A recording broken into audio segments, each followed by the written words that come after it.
अस्सलाम वालेकुम दोस्तों, आज इस सीरीज़ की दूसरी वीडियो के साथ आपकी खिदमत में हाजिर हुए हैं।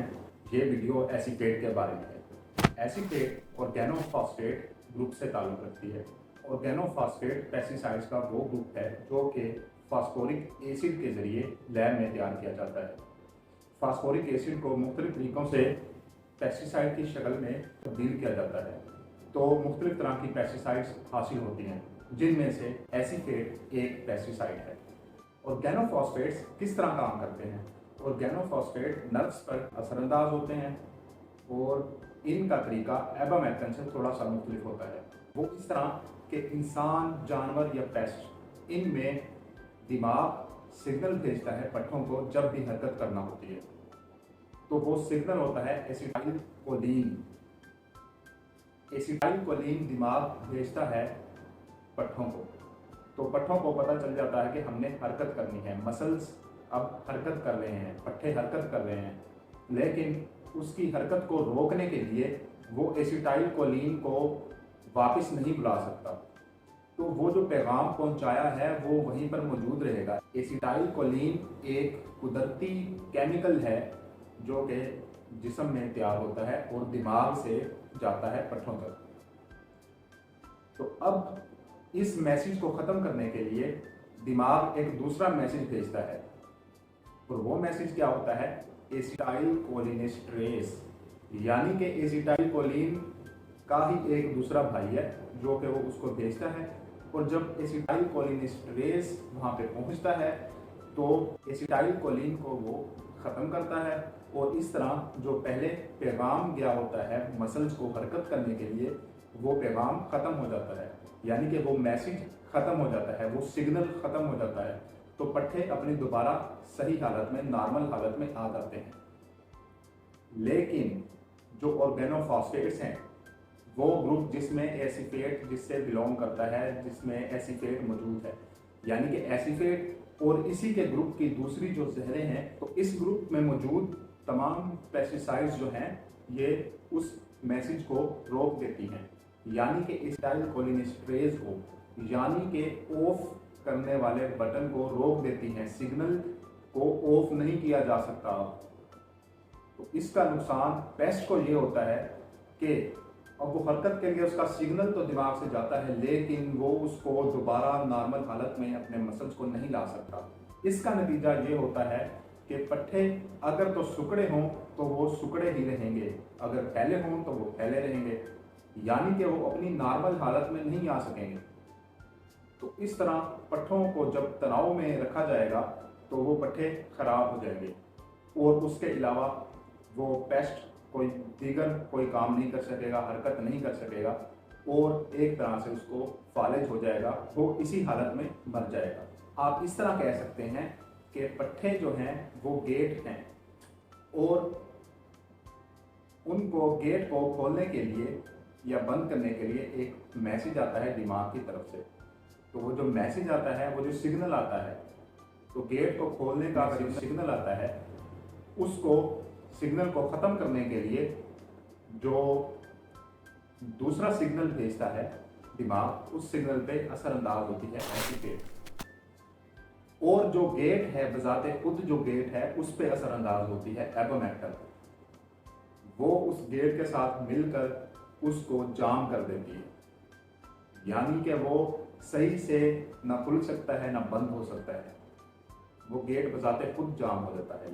लेकिन एसीटेट गेट को बजाते खुद कुछ नहीं कहती, बल्कि उसको जो खोलने या बंद करने का सिग्नल है उसका सिस्टम तबाह कर देती है। हमने देख लिया कि एसीटेट कैसे काम करती है और एबामेक्टिन से इसका क्या फ़र्क है। और एसीटेट जब स्प्रे की जाती है तो ये पौधे में जाकर सरायत करती है, उसमें जज़ब होती है और उसमें फैल जाती है, और इसका असर पौधे के अंदर आ जाता है। एबामेक्टिन में हमने देखा था कि उसको हम जब स्प्रे करते हैं वो भी पौधे में सरायत करती है, लेकिन इतनी ज़्यादा नहीं करती, हमने बताया था, लेकिन करती ज़रूर है। एबामेक्टिन डायरेक्ट अगर पेस्ट पे पड़ती है तो उसका कोई खातिर खा असर नहीं होता, ना होने के बराबर असर होता है। जबकि एसीफेट के केस में एसीफेट खाने के ज़रिए या जिल्द पर टच होने के ज़रिए, दोनों तरीक़ों से ही पेस्ट पर असरअंदाज होती है। लेकिन एसीफेट खाने के जरिए पेस्ट पर ज़्यादा असरअंदाज होती है और टच होने की वजह से कम असरअंदाज होती है। तो पेस्ट जब एसीफेट को खाता है तो उसका निज़ाम इंहज़ाम जो है, जो हाजमे का जो सिस्टम है, वो उसको हज़म करने की कोशिश करता है और उसकी एसीफेट की शक्ल बदलने की कोशिश करता है। वो एसीफेट को हज़म करके तोड़ेगा और उसको मेथामाइडोफास में कन्वर्ट करेगा, मेथामाइडोफास में तब्दील करेगा। तो ये मेथामाइडोफास जो है ये भी एक जहर है, क्योंकि ये जहर से ही निकली है और ये हज़म होने के दौरान बनती है एसीफेट से मेथामाइडोफास। तो मेथामाइडोफास जो है ये एसीफेट से कम जहरीली है, जबकि एसीफेट मेथामाइडोफास से ज़्यादा जहरीला है। कोई पेस्ट मेथामाइडोफास में जल्दी कन्वर्ट करता है, जल्दी तब्दील करता है एसीफेट को, जबकि कई पेस्ट उसको जल्दी से तब्दील नहीं कर सकते, तो वो एसीफेट उन पर असरअंदाज ज़्यादा होता है।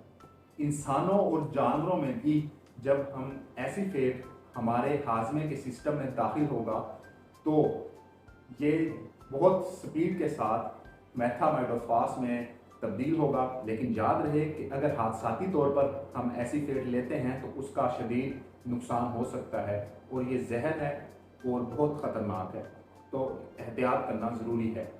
पेस्ट बेशक मेथामाइडोफास में कन्वर्ट कर सकते हैं एसीफेट को, लेकिन वो इतनी ज़्यादा मिकदार में इतनी स्पीड से नहीं कर सकते और उससे पहले ही एसीफेट और जो मेथामाइडोफास वो बनाते हैं वो दोनों उनके सिस्टम पे असरअंदाज हो जाते हैं और पेस्ट की मौत का सबब बनते हैं। जब एसीफेट स्किन पे टच करेगा, जब जिल्द पे टच करेगा, तो तब वो मेथामाइडोफास में कन्वर्ट तो नहीं हो सकता, लेकिन उसका असर भी ज़्यादा नहीं होगा, क्योंकि वो जिस्म में फैलने की इतनी सलाहियत नहीं रखेगा जितना कि वो हाजमे के ज़रिए से फैलने की सलाहियत रखेगा, खुराक के ज़रिए से फैलने की सलाहियत रखेगा।